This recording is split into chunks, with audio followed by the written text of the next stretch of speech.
Lizard soup. What we tried to do with this video was kind of turn the tables on the world, if you will.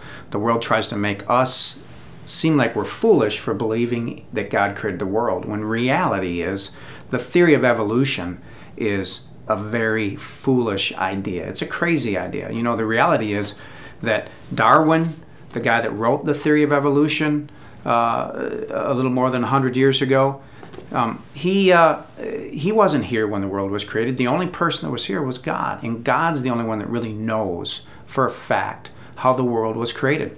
I remember the first time I heard the theory of evolution, it went something like this, that in the beginning the world was a big ball of fire and then water came. They didn't say where the water came, it just came from somewhere and it cooled down the fire.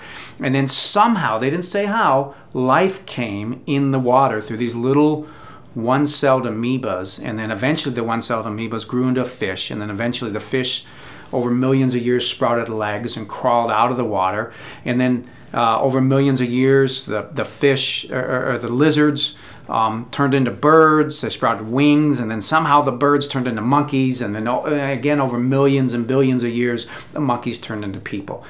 Stop and think about it.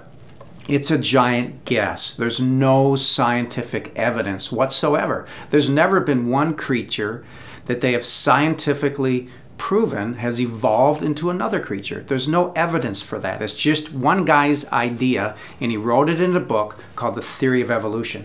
When you weigh it against the Word of God and the importance of the Word of God and how the Word of God has worked for thousands of years, there's no comparison. So I think it's important that we talk to our kids about evolution, but talk about it in a way that it's an incredibly foolish idea before somebody else gets to them and makes fun of them, makes them seem like they're foolish because they believe what the Word of God says.